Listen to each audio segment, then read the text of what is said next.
Ang mga matatanda ang mga taong unang iniidolo, inahangaan at tinutularan ng mga batang wala pang muwang sa mundo. Pero minsan may mga tao talagang sa murang edad pa lamang ay tinuturuan na ang mga batang maging makasalanan. Ikaw, sinong tao sa buhay mo ang humulma ng iyong pagkatao sa iyong pagtanda? Ang mga kabataan ay parang blank canvas kung saan ang pintor ang mismong bubuo ng mga linya, ng mga hugis at kulay na gusto niyang ihulma sa kanyang painting. Katulad ng pintor ay ganito rin ang trabaho ng mga matatanda na dapat ay siyang gumagabay sa paglaki ng mga bata. Sa kanila nakasalalay kung anong klase ng pag-iisip ang dadalhin ng mga menor de edad sa kanilang pagtanda. Pero paano kung sa maagang edad pa lamang ay agad ka nang namulat sa iba't ibang klase ng kasalanan?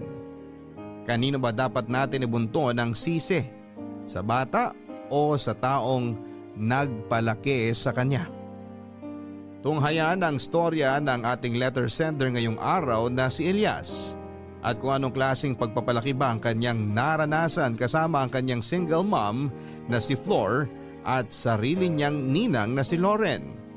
Dito sa mga kwento ng pag-ibig, buhay at pag-asa sa nangungunang Barangay Love Stories. Dear Papa Dudut, lahat po tayo ay may nakaraan. Ilan dito ay masasaya at ang ilan naman ay medyo traumatic. Ang nakaraan na ibabahagi ko po sa inyo, Papa Dudut, ay tungkol sa huling nabanggit. Elias na lamang po ang itawag niyo sa akin. 25 years old at isang IT specialist na mula sa Novaliches. Warning lamang po sa mga nakatune in ngayong araw. Ang mga pangyayaring inyong maririnig ay medyo maselan, kaya po mabuting bigyan natin ng patnubay ang mga menor de edad na nakikinig ngayon sa programang ito. Papadudot, matagal ko pong sinasarili at tinatago ang parte ng buhay kong ito na siyang isishare ko sa inyo ngayon. Ang karanasan kong ito ang naging dahilan kung bakit at papaano nabuo ang personalidad ko sa kasalukuyan. Alam naman nating lahat na sa pagkabata nagsisimulang mabuo ang pagkatao ng isang tao.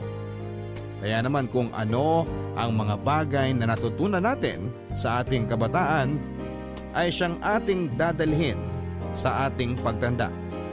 Alam ko po yon dahil ganoon po mismo ang nangyari sa akin sa pagsasama namin ng taong itinuring ko ng pangalawang ina. Walang iba kundi ang ninang kong si Lauren. Hanggang sa araw na ito ay tanging ako at ang ninang ko lang ang nakakaalam ng sikreto naming ibubunyag ko sa inyo, Papa Dudut. Bago po ang lahat ay bibigyan ko muna kayo ng kaunting background tungkol kay Ninang Lauren at kung paano siya napasok sa buhay namin ng aking ina. High school classmates po sina Ninang Lauren at nanay kong si Flor. First year pa lang sila noon ay naging close na agad sila sa isa't isa dahil swak ang personality nilang dalawa. Nagpatuloy ang pagkakaibigan nila hanggang sa kolehiyo matapos silang maging boardmates sa kabila ng magkaiba nilang kurso. Pareho silang adventurous at ang ugali nilang ito ang naging dahilan kung bakit nakilala ni nanay ang namayapa kong ama na si Mario. Si Ninang ang nag-push sa kanilang relasyon. Siya ang naging advisor, referee at supportive chaperone ng nanay at tatay ko noon hanggang sa naisipan nilang itali na ang isa't isa sa harap ng dambana. Ang pag-iibigan nilang yon ay nakabuo ng isang supling. Ako nakaisa-isa nilang anak bago madisgrasya sa trabaho ang tatay ko at mawala ng buhay.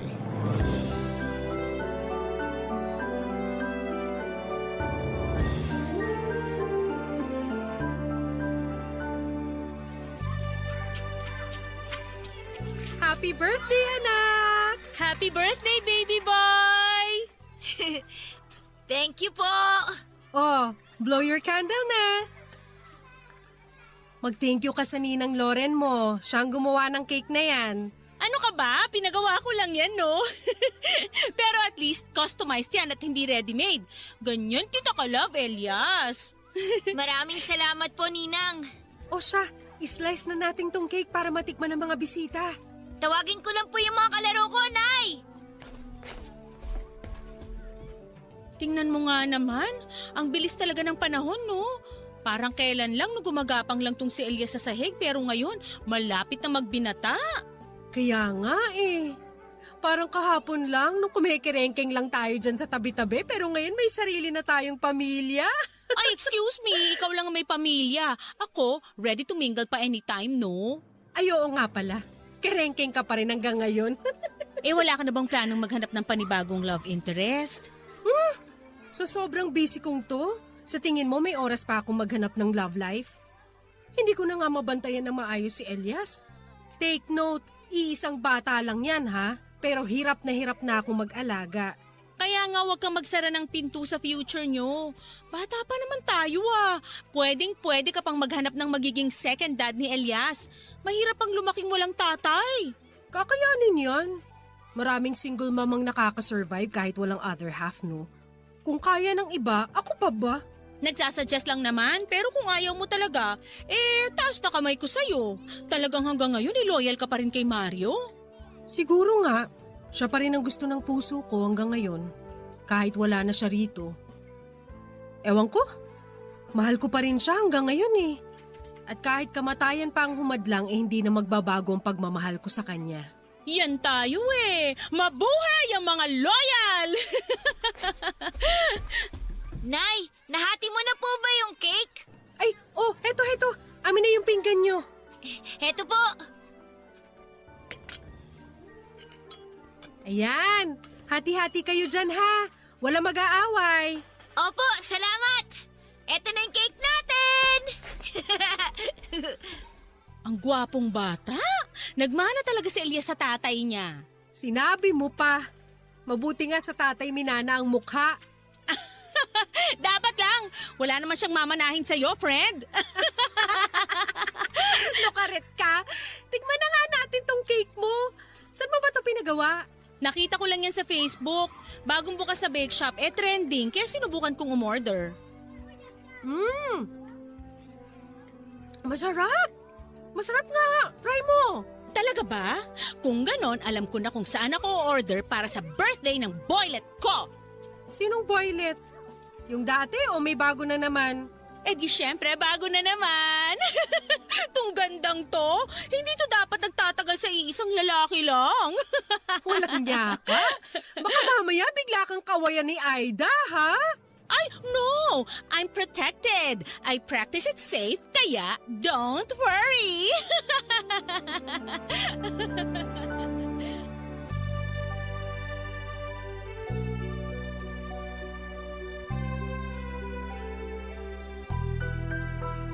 Papadudot dahil single mother ay nahirapan noon ang nanay ko na itaguyod akong mag-isa.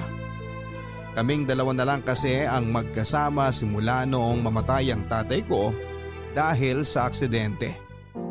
Wala din namang kasamang kamag-anak si nanay sa Maynila dahil sa Cebu pa ang probinsya nila. Hindi na rin gaanong nagparamdam ang pamilya ni tatay noon simula nang mawala siya dahil hanggang ngayon ay si nanay pa rin ang sinisisi nila sa nangyari sa ama ko. Nurse po si nanay at dahil karaniwang nasa ospital na ang buhay nito dahil sa sinumpaan nitong tungkulin na pangalagaan ang mga taong nangangailangan ng medikal na atensyon ay hindi na siya nakapaghanapan ng panibagong pag-ibig.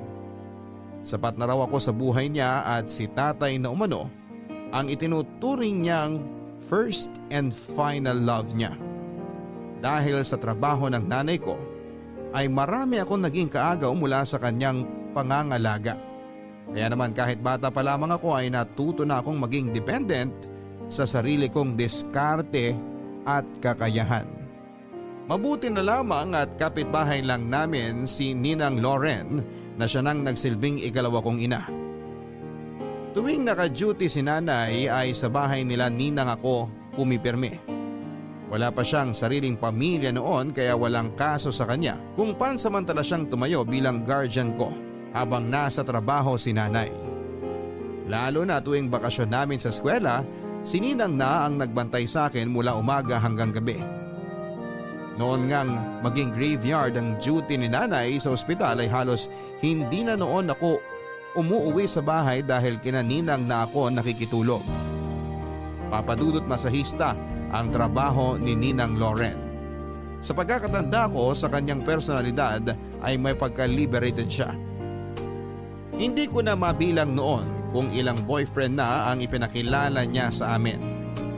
May mga pagkakataon nga na may inuuwi siya sa bahay nilang lalaki na kinabukasan ay hindi na bumabalik.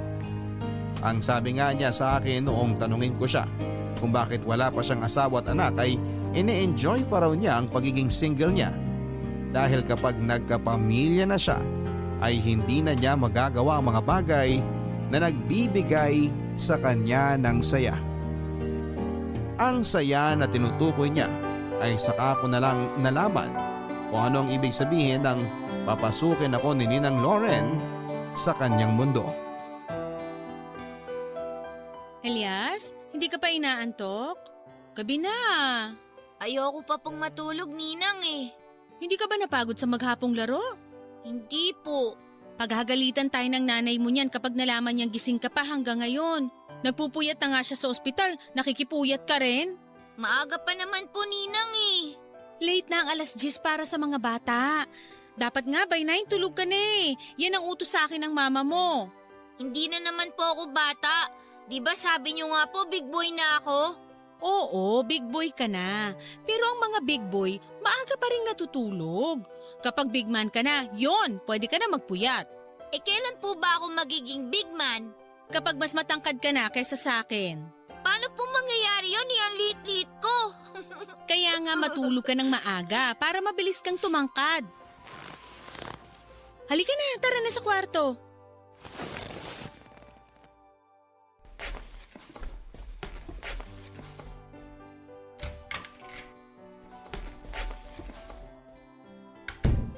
Eh hindi pa po talaga ako inaantok, Ninang eh. Maglaro na lang po tayo. Hay nako, wag mo akong binubungis-ngisan dyan, Elias ha? Hindi porket cute ka, mauto mo na ako. Alam mo, tuwing umingiti ka ng ganyan, naaalala ko yung tatay mong si Mario. Bakit naman po? Malaki kasi ang bunganga nun, tapos kapag gumiti, ganyan na ganyan, kita lahat ng ngipin. Sayang nga lang kasi hindi mo na nakilala tatay mo. Mabait na tao yun, sobrang bait. Eh ano po ba nangyari sa kanya? Na-aksidente habang pauwi galing trabaho. Ay, love triangle kaming tatlo ng nanay mo nung araw. Alam mo ba yun? Ano pong love triangle? Love triangle. Crush ko tatay mo, tapos yung tatay mo, crush naman niya nanay mo. Parang triangle. Paano po naging triangle yun? Basta. Bata ka pa kasi kaya hindi mo pa naiintindihan. Ay, ako ang unang nakakilala nun kay Mario. Tambay sila sa isang computer shop noon sa harap lang ng school namin. Alam mo kung paano kami nagkakilala? Paano po? Inaaway ko siya. Naghahabol ako ng project ko noon tapos ang ingay-ingay niya sa tabi ko habang naglalaro ng kung ano mang nilalaro niya sa computer. Pero, doon nagsimula ang friendship namin. Eh paano naman po siya nakilala ni nanay? Ipinakilala ko si Mario sa nanay mo. Gusto ko sanang tanungin kung anong say niya kay Mario kasi nga, crush ko siya. Kaso nga lang, naunahan ako. Naunahan kayo ni nanay? Hindi, naunahan ako ni Mario. Nagtapat agad siya sa pagkagusto niya kay Flor. Wala na akong nagawa. Tinulungan ko si Mario na ligawan ng nanay mo hanggang sa, ayun na nga, nagkatuluyan sila. Naging mag-asawa, nagkaanak. At ikaw yun, ikaw ang naging bunga. Bakit po hindi mo kaagad sinabi na gusto mo pala si tatay? Mahirap eh. Hindi mo pa maiintindihan ngayon pero ganun talaga ang love. Sobrang complicated. Alam ko na kung anong lalaruin natin. Ano po? Kunwari, masahista ka. Tapos mamasahihin mo ko. Bet? Hindi ko po alam kung paano magmasahe eh. Di tuturuan kita. Madali lang yan. Ganyan ang trabaho ko eh. Sige, ituturo ko sa'yo. Kunwari, ikaw yung masahista. Tapos ako yung client mo. Una, pahigain mo yung client mo. O sige po, higa na po kayo. Ano pong next? Tapos, tanggalin natin yung damit ng client. Maghuhubad po kayo? Oo, ganun talaga pag masahe. Kailangan walang suot na damit. Oh, tanggalin ko na damit ko ha. O sige po. O ayan. Tapos, eto, kunin mo tong lotion. Akin na po. Sandali, hihiga na ako ha. Maglagay ka ng konti lang sa kamay mo, tapos ipahid mo sa katawan ko.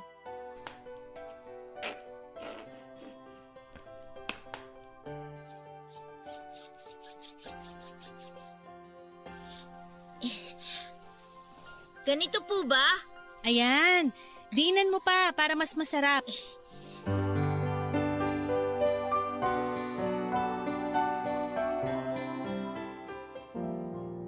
Papadudot para sa isipan ng isang batang 8 taong gulang, ang ginagawa namin ng ninang ko noong gabing yon ay isa lamang simpleng laro.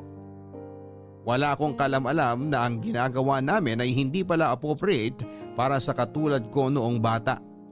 Ngayon ko lang po nalaman na ang nangyari sa pagitan naming dalawa ni Ninang Loren ay isa palang kaso ng tinatawag na pedophilia, kung saan ay may nangyayaring kakaibang aktibidades sa pagitan ng isang taong nasa 8 gulang na at sa isang menor de edad.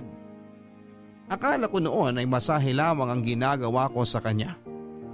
Kailanman ay hindi pumasok sa isipan ko na sexual abuse na pala ang nangyayari. Para po sa kalaman ng nakakarami ay mariing pong ipinagbabawal ang sexual abuse o sexual molestation sa mga kabataan.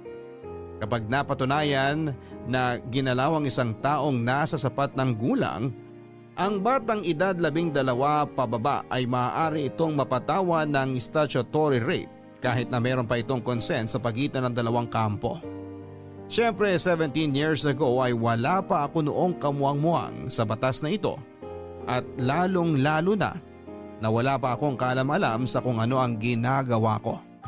Nagpatuloy ang gawain namin yon ni Ninang habang walang kamalay-malay ang nanay ko. Gabi-gabi tuwing nasa trabaho si nanay ay palaging nagpapamasahe si Ninang sa akin. Aaminin ko po na sa inosente kong pag-iisip ay nag-i-enjoy ako noon habang ginagawa namin yon. Minsan nga ay ako na mismo ang nag-aaya kay Ninang na gawin namin yon. Kahit na nasa bahay lang si nanay at natutulog dahil kagagaling lang sa trabaho. Gumawa kami noon ng kasunduan ni Ninang na kailanman ay hinding-hindi namin ipagsasabi ang ginagawa namin. Sekreto lamang daw naming dalawa yon at kapag may ibang nakaalam sa nangyayari ay hindi na raw siya magpapamasahe. Sinunod ko ang kasunduan namin yon na magpahanggang sa ngayon ay sa araw na ito ko lamang ibabahagi sa mga tao. Barangay Love Stories. Barangay Love Stories. Ang mga Kapuso shows mapapanood at mapapakinggan din abroad via GMA Pinoy TV, GMA Live TV at GMA News TV channels. Para mag-subscribe, visit www.gmapinoytv.com. Follow us at GMA Pinoy TV on Facebook, Twitter, Instagram, YouTube, Viber, and TikTok for the latest updates on Kapuso programs, artists, events, promos, and more. Salamat, Kapuso! Barangay Love Stories. Barangay Love Stories. Dahil sa kakaibang relasyon na nabuo namin ni Ninang Loren ay mas napalapit pa ako sa kanya. Sa katunayan, mas pipiliin ko pang makasama siya at makalaro kesa makipaglaro sa mga kaklase ko. Pagkatapos noon ng klase ay agad akong dumediretso sa bahay nila Ninang sa halip na sa bahay ako umuwi. Hindi naman ito nakitaan ng mali siya ni nanay. Mas gusto pa nga niya na mas naging close kami ng best friend niya. Para sa kanya ay mapagkakatiwalaan daw si Ninang Loren dahil nasa tamang mga kamay daw ako. Paminsan-minsan ay may mga lalaki pa rin akong nakikita na nakakasama ni Ninang. Kapag hindi niya ako pinapapasok sa bahay nila ay alam kong automatic na may lalaki na siyang kasama sa loob. Ang eksplanasyon niya sa akin noon ay may mga pangangailangan daw siya na noon ay hindi ko pa kayang ibigay dahil bata pa ako. Papadudo, tuwing nangyayari yon ay talagang nagseselos ako. Dahil dito ay naging madalang na lang kung gawin namin ang ika nga ni Ninang ay pagmamasahe ko sa kanya. Pero kahit ganoon ay natutuwa pa rin ako na paminsan-minsan ay nakakahanap pa rin siya ng oras para pagbigyan ng gusto ko, lalo na tuwing wala si nanay sa bahay. Minsan nga dahil sa selos ay sinubukan ko ring maghanap ng iba. Gusto ko rin noong pagsilose ng ninang ko. Nakipag-usap ako sa babae kong kaklase kung gusto ba niyang magpamasahe sa akin. Pumayag naman siya, Papadudut. Tandang-tanda ko pa na grade 3 lang kami noon nang sumama ako sa bahay ng kaklase kong babae para imasahe siya. Naaktuhan kami ng tatay niya na gumagawa ng nooy hindi namin alam na kalaswaan na pala. Pinagalitan ako ng mga magulang ng kaklase ko at nakarating pa ito kay nanay. Halos maiyak noon si nanay nang malaman niya ang ginawa ko. Tinanong niya kung saan ko natutunan ang ganong klase ng gawain, pero dahil nangako nga ako kay Ninang na hindi ako magsasalita ay mas pinili ko na lamang na tiisin ang hapdi ng bawat palo ng sinturon sa akin. Ano? Magsasalita ka o hindi?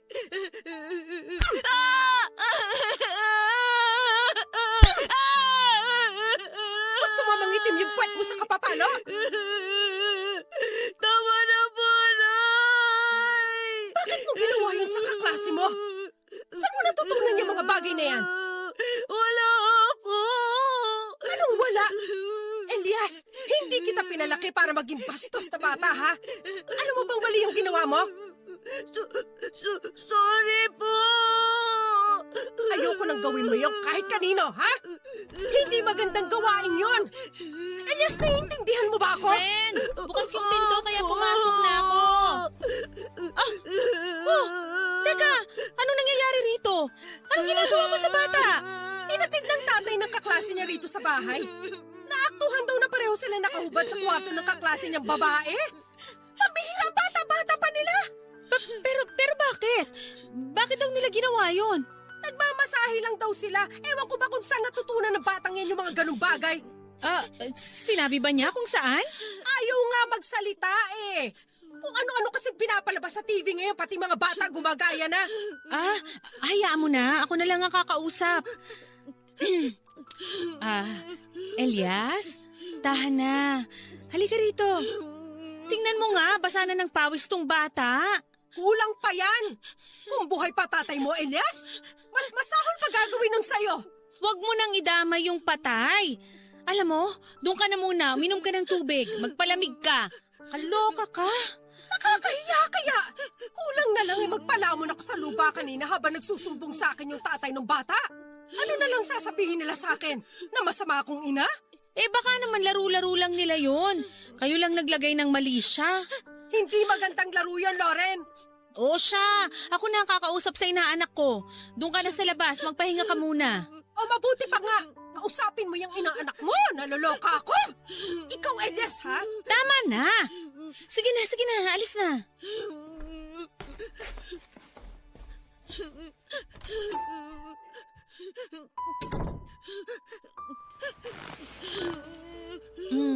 Masakit ba? Lumabas na nanay mo, wag ka nang umiyak. Di ba, nag-promise ka sa akin na hindi mo sasabihin sa iba yung secret natin? Hindi ko naman po sinabi eh. Oo, pero bakit mo ginawa sa iba? Dapat sa atin lang yun. Gusto mo bang magselos ako? Bakit po ikaw? Ginagawa mo naman sa iba eh. Siyempre, trabaho ko yun eh.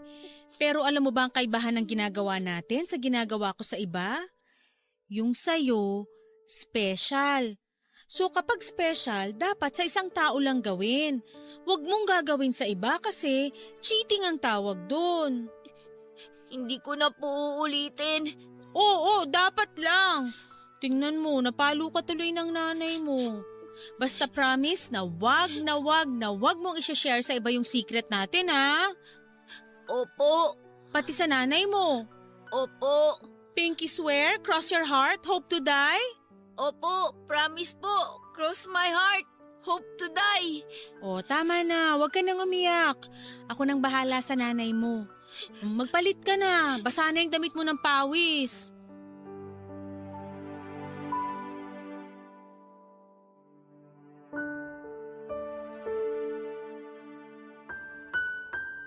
Papadudot dahil sa nangyari, pansamantala na muna naming itinigil ni Ninang ang ginagawa namin. Parusa ko raw yon dahil hindi ako sumunod sa ipinangako ko sa kanya. Matagal na panahon bago ulit kami nagkaroon ng malaswang ugnayan ni Ninang. Sa katunayan ay nawala na nga noon sa isipan ko na may ginagawa kaming kababalaghan. High school na ako noong muli siyang magparamdam sa akin. Nagsisimula na akong magbinata at hindi na katulad ng dati na inosente pa ang pag-iisip ko. Sa edad ko noon ay alam ko na kung anong ibig sabihin ng sex. Sa panahong yon ay napagtanto ko na rin na ang dating ginagawa namin ay hindi lang simpleng masahe. Gayon pa man, noong muling magparamdam sa akin si Ninang ay hindi po ako tumanggi sa gusto niyang mangyari. Ituturo raw niya sa akin ang mga bagay na magpapasaya sa mga katulad niyang single na tanging lalaki lang ang makapagbibigay. Alam ko na po noon kung ano ang itinutukoy niya. Bilang nagbibinata pa at puno pa ng curiosity, ang utak ko ay aaminin ko pong na-excite ako sa mga sinabi ni Ninang Papadudot. 12 years old lang ako noon nang makaranas ako na makipagsiping kay Ninang Loren. Sa kanya ko ito unang ginawa. Magsisinungaling po ako kung sinabi kong hindi ko nagustuhan ang nangyari. Bilang binatilyo ay hindi ko makakalimutan ang kakaibang pangyayaring yon at naramdaman ko noong first time ko itong nasubukan. At dahil dito ay hindi lang po ito isang beses na nangyari kundi pa ulit-ulit at patago namin itong ginagawa sa likod ng aking ina. Hindi ko lubos maisip na sa murang edad ay nararanasan ko na ang noon ay pantasya lamang ng mga kaklase ko. Kahit man gusto kong ikwento sa kanila ang ginagawa namin ni Ninang ay hindi ito po pwede dahil maraming buhay ang masisira. Ayoko rin namang tapusin agad ang ugnayan namin ni Ninang Loren dahil lang gusto kong magyabang. Yun nga lang, Papadudot, ay biglang nanganib ang sekretong ugnayan namin ni Ninang Loren sa pagdating ni Jeff. Ang taong ipinakilala niya bilang bago niyang boyfriend. Elias! Hindi ka ba tapos dyan sa assignment mo? Dalian mo para maayos ko na yung lamesa para makakain na tayo. Knock-knock! May tao ba? Oh, Loren! Sakto, maghahanda pa lang kami para sa hapunan. Ay, gusto ko yan! Anong ulam? Pritong manok. Ang hilig mo talaga sa mga fried food, kaya ka jumujubis eh. Priority ko pa ba yan?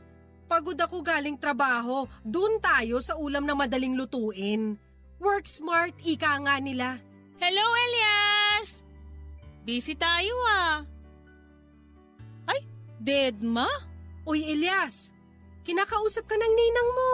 Yaan mo na, tutok sa pag-aaral. Ayaw mo nun, studies ang uniko iho mo? O ano pa lang sadya mo? May papakilala ako sa'yo. Sino? Wait lang, nasa labas pa yata, nagpa-park ng sasakyan. Bagong boylet? Not just a boylet. Tingin ko, ito na yung guy. Finally! As in true na? Wala nang halong keme? Wala nang halong kemikal, natural na natural. Oh, ayan na pala siya. Hi, good evening. Jeff, meet my super BFF Flor. Flor, siya naman ang sinasabi ko sa yung boyfriend ko. Si Jeff. Hello! Nice to meet you! Naka-jackpot ka, ating! Ganyan ang itsura ng true love. Ay, upo kayo! Upo! Elias, ihanda mo na yung hapunan natin. Pagpasensyahan nyo na tong ulam namin, ha? Wala na akong oras magluto eh. Kakagaling ko lang kasi sa trabaho. Okay lang. Kumain na din kami sa labas bago kami pumunta dito. Saan naman kayo nag-meet nitong best friend ko? Naging client ko siya sa massage parlor. Ilang beses na palang nagpapamasahe ang loko, ngayon lang nagparamdam. Nahiya kasi ako nung una eh. Akala ko kasi noon taken ka na.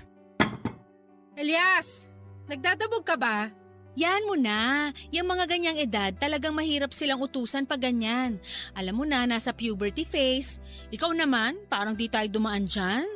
Kahit na, kung kailan may bisita tsaka nag-iinarte. Mabalik tayo sa inyo. So anong trabaho mo? Wow, parang kinabahan naman ako bigla. Nagtatrabaho ako sa barko. Yayamanin. Kaya pala may coaching pinapark. Hindi naman. Sakto lang. Alam mo, si Jeff na siguro ang lalaking pinakamatagal na nanligaw sa akin bago ko siya sinagot. Record-breaking yun Talaga ba? Ikaw pa talaga ang nagpakipot? Siyempre, kailangan kilalanin munang maigi bago pumayag, di ba? Kasi alam mo, na-realize ko na nasa edad na tayo na hindi na tayo pwedeng magpa-petiks-petiks. Hindi na tayo bata eh. Kung i-entertain pa natin yung mga taong alam naman nating hindi naman magtatagal, magsasayang lang ako ng oras. Itong si Jeff, nung sinagot ko siya, naniniwala akong he's the one na talaga. Ay, finally! Nakahanap na rin ng forever itong best friend ko. Ay, naku! Isa lang wish ko sa inyong dalawa. Sana kayo na ang magkatuluyan. Please lang! Oras na rin siguro. Ayoko namang tumandang dalaga, no? Ako naman ang unang babati sa inyong dalawa. Congrats! Thank you! Hayaan mo, aalagaan ko tong best friend mo. Patutunayan ko sa kanyang hindi siya nagkamaling antayin ang lalaki para sa buhay niya. Tingnan mo, ang sweet! Oo nga, pati ako kinikilig.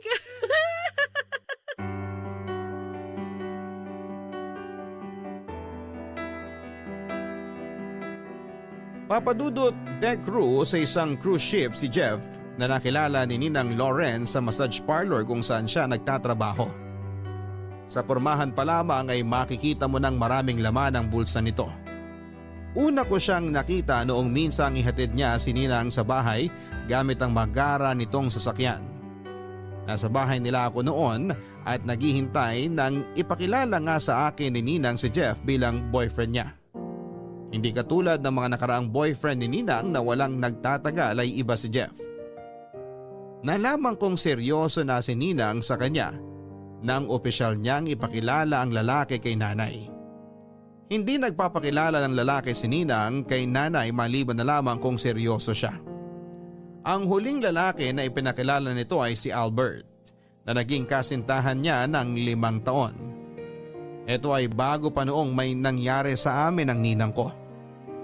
Dahil binatilyo na, kadaraan pa lamang sa puberty stage ay nakaramdam po ako ng selos kay Jeff o mas angkop siguro yung salitang insecure.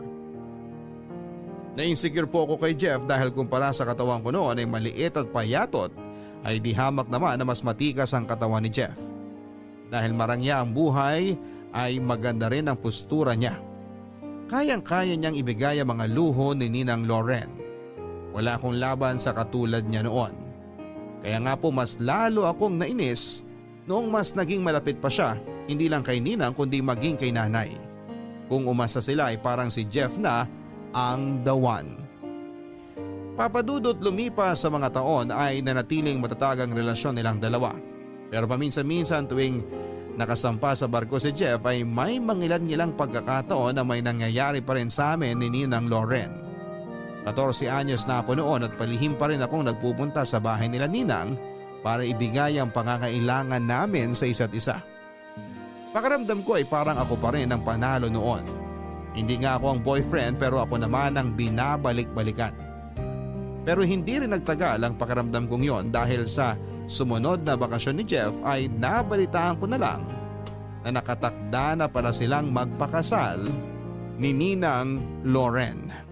Barangay Love Stories. Barangay Love Stories.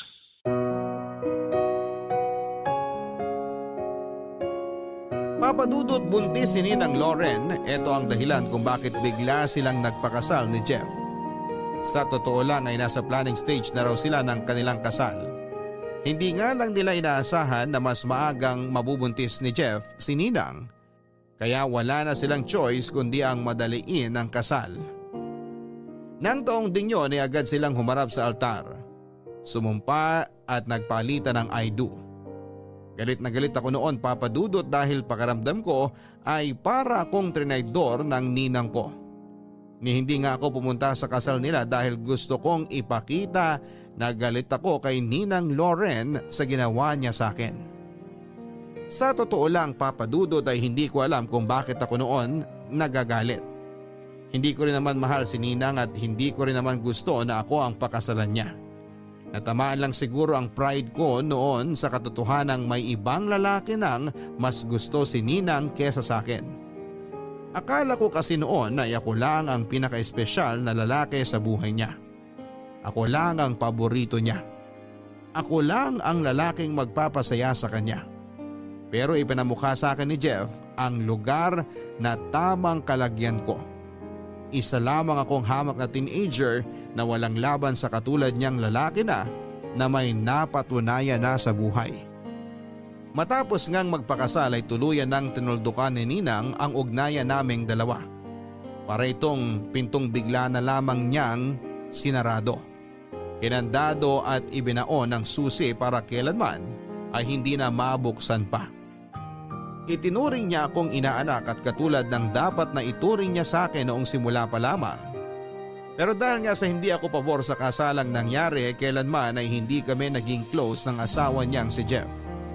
Nagsimula rin ako magrebelde para maipakita ang disgusto sa ginawa sa akin ni Ninang. Alam ko na kahit may iba ng lalaki sa buhay niya ay may katiting na concern pa rin siya para sa akin na ayaw lamang niyang ipakita. Sa paglipas nga ng mga taon ay nagsimulang lumayo ang landas namin ni Ninang Loren. Nag-focus siya sa kanyang bagong pamilya samantalang ako ay nagsimula namang magpunta sa maling direksyon. Natuto akong uminom at mabarkada. Kung para kay Ninang Loren ay madali lang niya akong kalimutan, ako ay nanatili pa rin sa akin ang pagnanasa ko sa kanya. Inabot man ng ilang taon ay siya pa rin ang hinahanap ko. Kaya naman noong minsang malasing ako at nagkaroon ng lakas ng loob ay pinuntahan ko si Ninang Loren sa mismong bahay nila upang kumprontahin siya. Elias, anong ginagawa mo rito? Gabi na. Ikaw, Ninang, ba't nasa labas ka pa? May binili lang ako sa drugstore. Lasing ka ba? Amoy alak ka. Hindi ako lasing, pero nakainom ako. Konti lang naman. Pauwi ka na ba? Papunta sana ako sa bahay niyo. Gusto ko itang makausap. Oh, bakit? May problema ba? Wala naman. Namiss lang kita. Ako? Ay, hindi ba pwedeng pagpabukas yan? Baka hinahanap ka na ng nanay mo. Wala ka bang pasok bukas? At saka, 16 ka pa lang, ba't ka nagiinom? Gusto mo isumbong kita kay Flor? Ninang naman. Hindi na ako inosenteng bata tulad ng iniisip niyo. 12 anyos nga lang ako eh. Huwag mo nang ituloy ang sasabihin mo.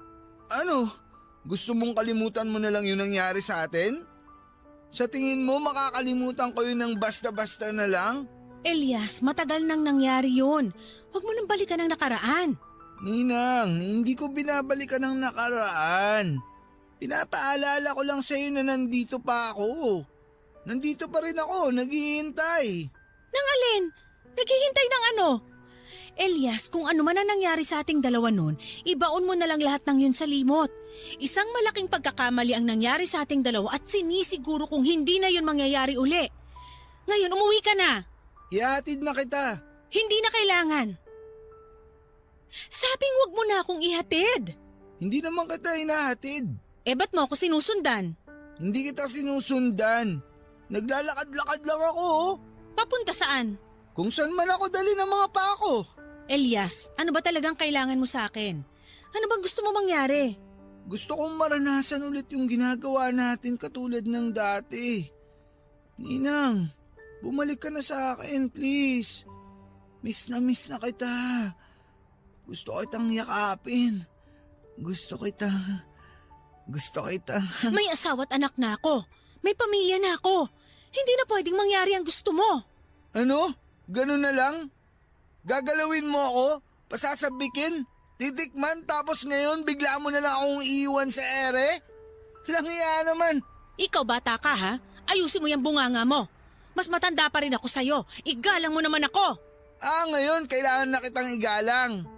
Pero nung magkasama tayo sa kama, okay lang kahit bastusin kita. Umuwi ka na, lasing ka. Hindi mo alam ang mga pinagsasasabi mo ngayon. Alam ko ang ginagawa ko. Alam ko kung anong nararamdaman ko ngayon. Bitiwan mo nga ako, makikita tayo ng mga tao. Wala akong pakialam. Anong gusto nilang makita? Ito?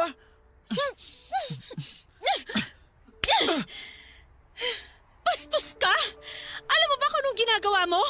Gusto mong malaman ang lahat ng sikreto natin? O sige, ipangalanda ka mo sa publiko na may namagitan sa atin. Pero bago mo gawin yon, isipin mo kung ano ang mararamdaman ng nanay mo. Kung ano ang iisipin niya sa'yo at sa'kin kapag nalaman niya ang totoo. Elias, tumigil na ako, diba? Lumayo na ako sa'yo para matapos na to. Sana tumigil ka na rin. Tama na. Mali ang ginawa ko. Mali ang ginawa natin. Huwag na natin dagdagan pa ang mga kasalanan natin, please. Kung hindi mo naman pala mapapangatawanan ng ginawa mo sa akin, sana pinigilan mo na lang ang sarili mo nung una pa lang. Sana hindi mo na lang ako ginalaw. Tingnan mo ako ngayon. Ganito ako ngayon dahil sa'yo. Ginago mo ako, Ninang. Tapos iiwan mo ako mag-isa? Ngayon maghuhugas kamay ka? Kahit anong pagbabago ang gawin mo, hindi mo na mabubura ang katotohanan na ganito ang nararamdaman ko ngayon dahil sa'yo!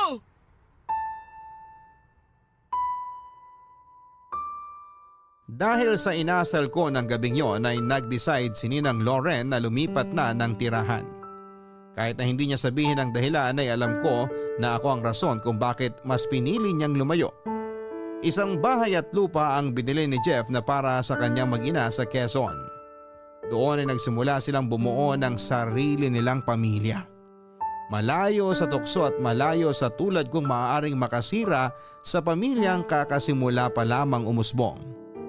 Napaka-unfair lang, Papa Dudut, na bata pa lamang ako ay pinaramdam na sa akin ni Ninang Loren ang mga bagay na hindi ko pa dapat maramdaman. Maagang nawala sa akin ang kainosentehan ko hanggang sa hindi ko na ito naibalik. Kung kailan nagsimula na akong maadik ay saka naman niya ako biglang iiwan para magbagong buhay. Ngayon ay naiwan akong mag-isa na uhaw at sabik sa isang katulad niya.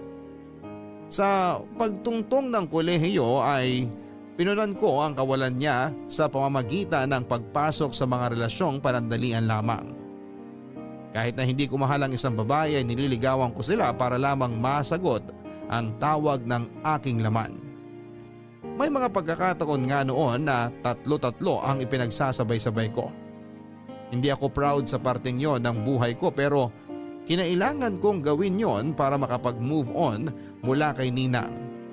Pero kahit gaano pa karaming babae ang dumaan sa buhay ko, isang tao pa rin ang hinahanap ng katawan ko at si Ninang Loren yon. Nang mas lumawak ang aking isipan, Papa Dudut, ay doon ko lang napagtanto ang dahilan kung bakit pilit akong itinutulak palayo ni Ninang Loren. Kamakailan ko lang nalaman ang batas tungkol sa statutory rape kung saan ay maaaring maparusahan ang mga taong pumapatol below the age of consent. Mahigpit pa lang ipinagbabawal sa batas na magkaroon ng sexual activity ang isang adult at ang mga minor de edad. Papa Dudut, 23 years old na ako noong muling magtagpo ang landas namin ni Ninang at sa pagkakataong yon ay wala ng batas na humahadlang sa aming dalawa.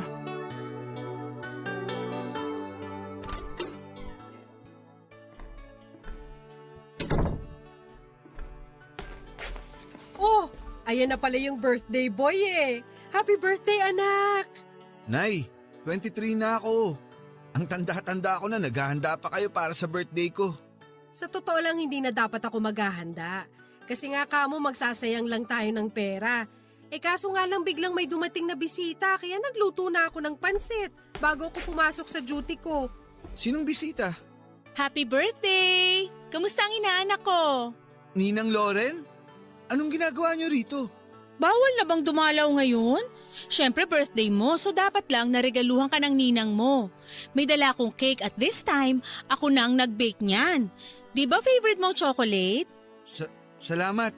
Nag-abala pa kayo. Pambawi ko rin yan sa ilang taong pagkawala ko. Paano ba naman kasi? Buhay reyna ka na, kaya nakalimot ka na. Grabe siya. Hindi ba pwedeng busy lang ako sa mga anak ko? 3 yun ah. Mahirap mag-alaga ng 3 bata habang nasa barko ang asawa ko, no? Kung sa bagay. Speaking of alaga, hinihintay na ako ng mga pasyente ko kaya maiwan ko na kayo dyan. O nga pala, nauna na kaming kumain ng pansit. Hindi ka na namin nahintay eh. Kumain ka na rin dyan kung gutom ka. O, sige, mauna na ako. Sige Nay, salamat po. Ingat po kayo sa pagpasok. Loren, ikaw nang bahala dito ha. Sige, bye. Take care.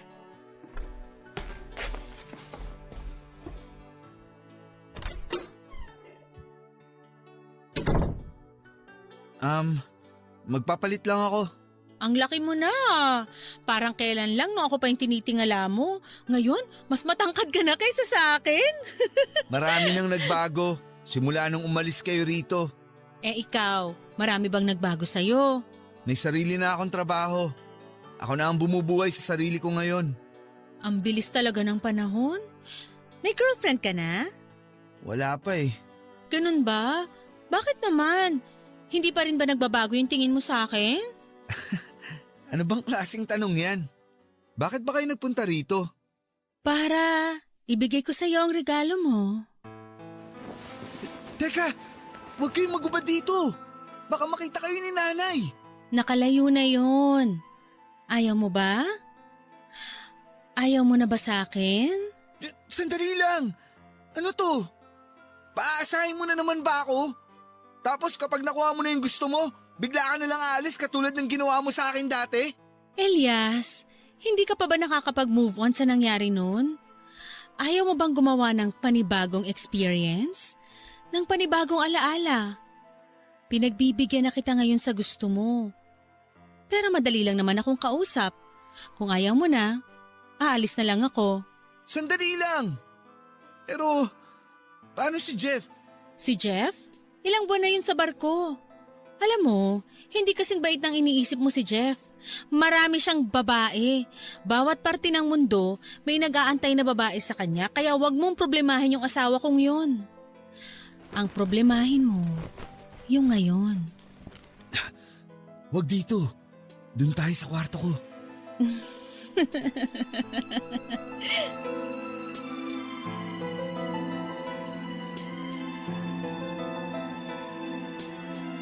Papadudod ang ugnayan sa pagitan namin ni Ninang Loren na ilang taon din naming ibinaon sa limot ay bigla na lamang nabuhay.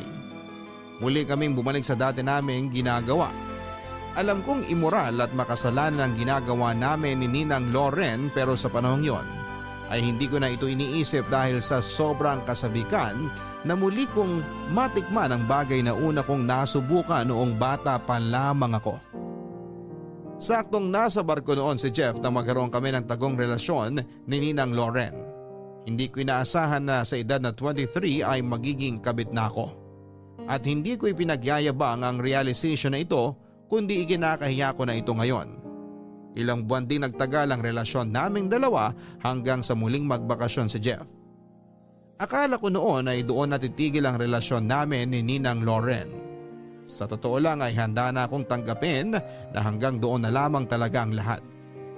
Pero nagulat ako nang hindi ako binitawan ni Ninang Loren. Ipinagpapatuloy pa rin namin ang ginagawa namin kahit na nasa Pilipinas na si Jeff. Dumating nga sa puntong nakaramdam na rin ako ng konsensya sa ginagawa namin ni Ninang Loren dahil walang kamalay-malay si Jeff sa mga nangyayari. Wala naman akong planong agawin si Ninang sa kanya. Kailanman ay hindi pumasok sa isipan ko na kunin mula kay Jeff si Ninang. Katawan lang talaga ang habol ko sa kanya. Yun ang gusto kong damhin. Yun ang gusto kong balikan. Hindi ko kailangan ng pagmamahal niya. Ang tanging hinahanap ko lang ay ang saya at sarap na ipinaparamdam niya sa akin. Ang problema nga lang papadudot, sa hindi inaasahang pagkakataon ay bigla kong nabuntis si Ninang Loren. Barangay Love Stories. Barangay Love Stories. Ang mga mga Kapuso shows mapapanood at mapapakinggan din abroad via GMA Pinoy TV, GMA Live TV at GMA News TV channels. Para mag-subscribe, visit www.gmapinoytv.com. Follow us also at GMA Pinoy TV on Facebook, Twitter, Instagram, YouTube, Viber, and TikTok for the latest updates on Kapuso programs, artists, events, promos, and more. Salamat, Kapuso! Barangay Love Stories. Barangay Love Stories. Papadudot umiinom ng pills si Ninang Lauren kaya pareho kaming nagulat nang bigla siyang nagdalang tao. Nang malamang kong buntis siya ay mabilis akong ginupo ng takot. Doon ko napagtanto na hindi pa ako handang maging isang ama. Marami pa akong pangarap sa buhay at ayokong makulong sa pagkakaroon ng maagang pamilya. Tinakbuhan ko ang responsibilidad ko at iniwasan ko si Ninang Lauren simula nang malamang kong nakabuo kami ng isang bata. Maging siya ay natakot din na lumabas ang mga baho namin, kaya pati siya ay hindi na rin nagparamdam sa akin simula noon. Ilang buwan kaming hindi nagkita at sa loob ng mga buwan na yon ay araw-araw kaming pinapaligiran ng kaba na anumang oras ay baka malaman ng mga tao ang kasalanang ginawa namin. Ayoko rin namang lumabas ang sekreto naming dalawa dahil ayokong masaktan ang nanay ko kapag nalaman niyang may namagitan sa kanyang best friend at saka isa-isa niyang anak. Pinalabas ni Ninang Lauren na si Jeff ang ama ng bata. Gulat man dahil sa wala na dapat silang plano magkaanak pa dahil nakatatlo na sila ay taus-pusong tinanggap ni Jeff ang bata sa sinapupunan ni Ninang Lauren sa pag-aakalang kanya nga ito.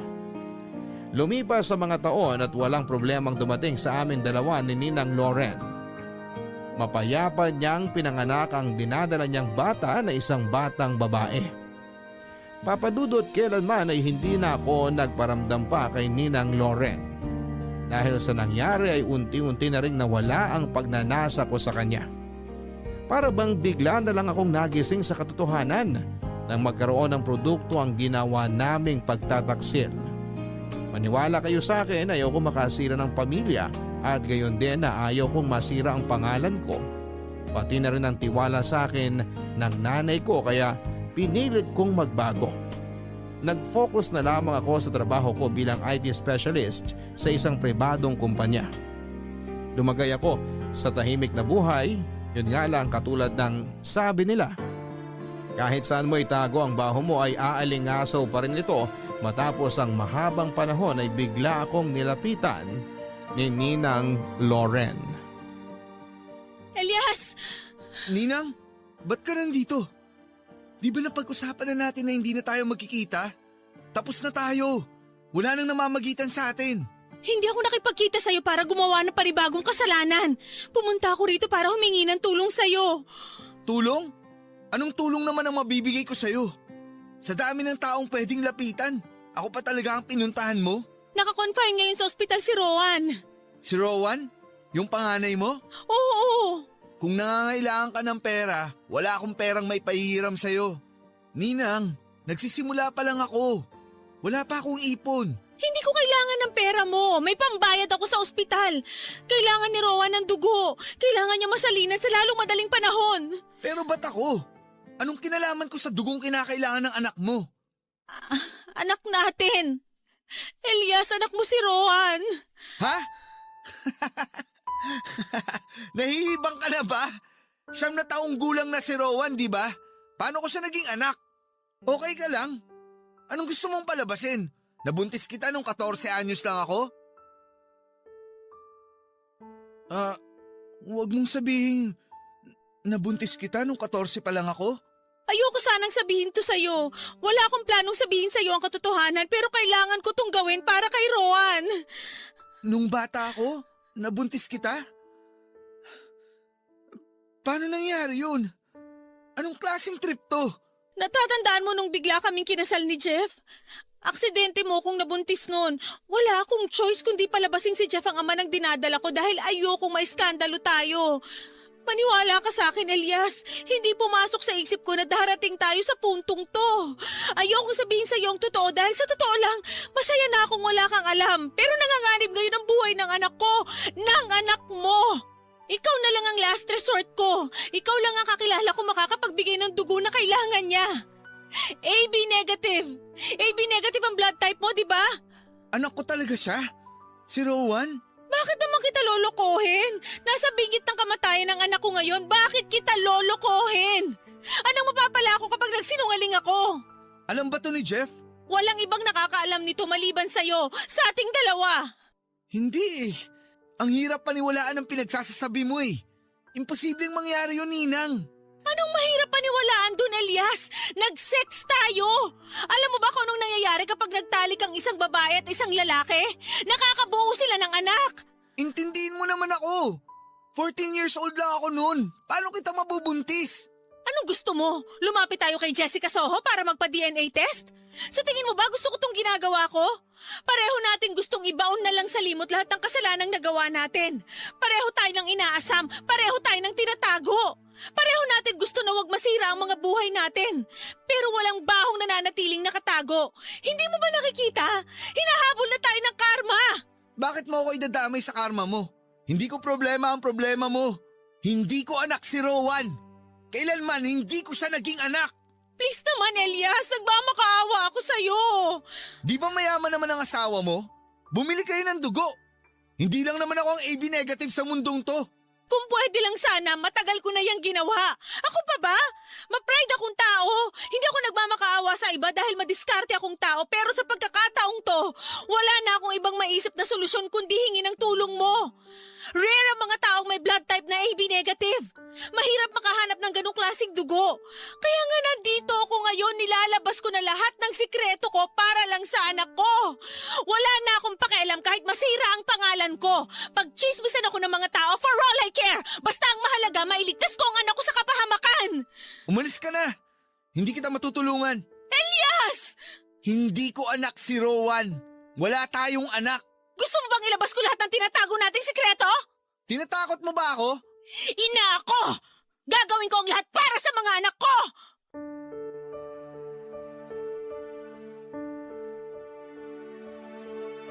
Papadudot mahirap paniwalaan ang mga sinabi sa akin ni Ninang Loren. Imposibleng ako ang maging ama ng panganay niyang anak dahil 9 years old na ang panganay niya ngayon. Pero kung babalikan ko ang pangyayari ay sakto nga sa edad niya sa mga panahong may nangyayari pa sa pagitan namin ni Ninang Loren. Mahirap lang paniwalaan na sa edad kong 14 anyos ay makakabuntis na ako. Posible pero katulad nga ng sinabi ko ay mahirap talagang paniwalaan, Papadudot. Ganun na nga ang ginawa ko. Hindi ko pinaniwalaan ang mga pinagsasasabi ni Ninang Loren. Siguro dahil natakot din ako na maaaring totoo nga ang mga sinasabi niya. Ayoko siyang paniwalaan dahil ayokong tanggapin na wala pa akong muwang sa buhay noon pero may sarili na pala akong anak.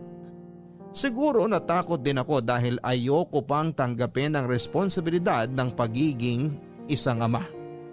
Gulong-gulo na ako noon, Papadudot.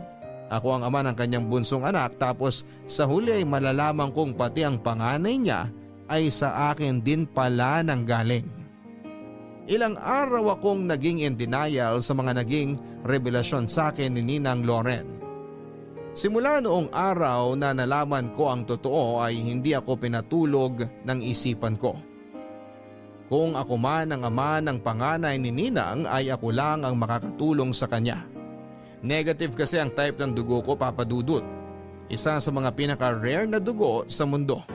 At kung totoo nga ang sinasabi ni Ninang Loren na match ang dugo namin ng kanyang panganay dahil ako ang tatay niya ay talagang wala silang ibang choice kundi ang lapitan ako. Nay! Bakit, nak? Nandito ako sa labas. Lalabas lang ako, Nay. May night out kami ng mga office mates ko. Oh, Ninang Loren? Bakit kayo nandito? Binisita ako ng ninang mo. Gusto raw niya makipagkwentuhan sa akin. Alam mo na, pareho na kaming nanay kaya marami na kaming bagay na mapag-uusapan ngayon. Tulad ng ano? Tulad ng mga anak namin, di ba? Naku friend, marami akong sasabihin sa'yo tungkol sa mga anak ko, lalo na yung panganay ko. Ako rin may sasabihin din sana kay Ninang. Tungkol saan? Tungkol sa pinapahanap niya. Alam na ni Ninang yun. Nahanap ko na yung hinahanap mo, Ninang. Pwede bang pag-usapan na natin yun? Ano ba yung pinapahanap mo kay Elias? O siya, mag-usap na muna kayo dyan. Ihahanda ko lang yung hapunan natin para makakain na tayo habang nagkukwentuhan. Marami rin akong chika sa'yo, friend! O sige, susunod na lang kami sa loob.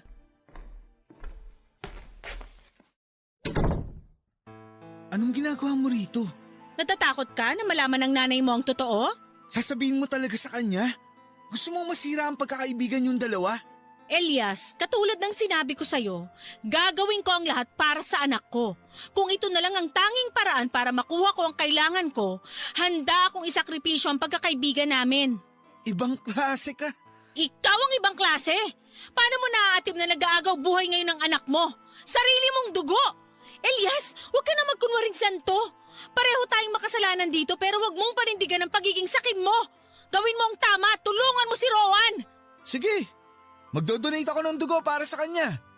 Pero hindi ko to ibibigay ng libre. Magkano ba gusto mo? Handa ako magbayad. Hindi pera ang gusto ko. Gusto ko, pagkatapos nito, hindi ka na magpapakita sa akin o kahit sa nanay ko. Hindi mo siya kukontakin, hindi mo siya tatawagan, hindi mo siya kakausapin at lalapitan. Umalis ka na sa buhay namin. Yun lang ba? Huwag ka mag-alala. Kung yan ang gusto mo, buburahin ko na ang sarili ko sa buhay niyong mag-ina. Kung ito man ang parusa sa ginawa natin, sige, makakaasa kang hindi na ako magpapakita pa sa inyo kailanman. Wala rin akong anak sa'yo. Hindi ko anak si Rowan, hindi ko rin anak ang bunso mong si Jenny. Si Jeff ang tatay nila at wala nang iba. Naiintindihan mo ba? Anong nakakatawa? Ibang-iba ka pala sa inaakala ko. Akala ko noon na mana mo hindi lang ang itsura kundi pati ang ugali ng tatay mo. Pero ngayon na-realize ko na malayong malayo ka sa Mario na nakilala ko. Kamukha ka lang niya pero walang-wala ka pagdating sa ugali niya. Ganito ako magsalita, ganito ako kumilos, ganito ako magdesisyon dahil namulat ako sa mundong ipinakilala mo sa akin. Ang halaman nga lumalaki lang depende sa pasong kinatatayuan niya. Ikaw ang humulma sa akin, Ninang. Kaya huwag kang magtaka kung bakit ibang-iba ako sa tatay ko. Dahil iba ang dinanas niya sa dinanas ko. Ano? Tapos na ba kayong dalawa dyan? Nakahanda na yung pagkain. So kung may tanong ka ba, Ninang, tawagan mo lang ako. Ang dali lang pala ng solusyon sa problema mo eh. Halika na, tara na sa loob.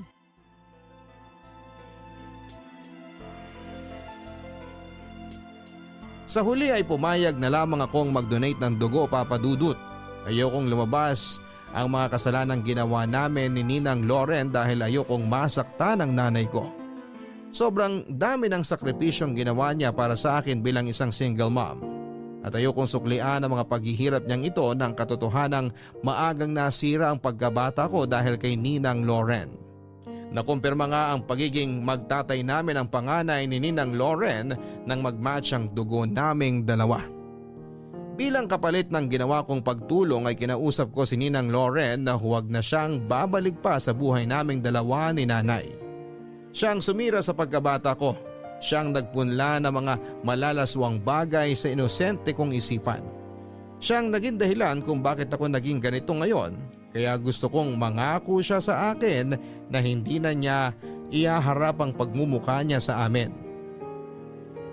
Napagdesisyonan din naming dalawa na dadalhin na lang namin sa hukay ang pagiging ama ko sa dalawa niyang anak. Wala naman daw plano si Ninang Loren na sabihin kay Jeff ang totoo dahil ayaw niyang masira ang pamilya nila. Makakaasa raw ako na hindi na ulit niya ako hahabulin. Nawalan na lang daw siya ng choice dahil nasa bingit na ng kamatayan ang anak niya kaya niya ako nilapitan.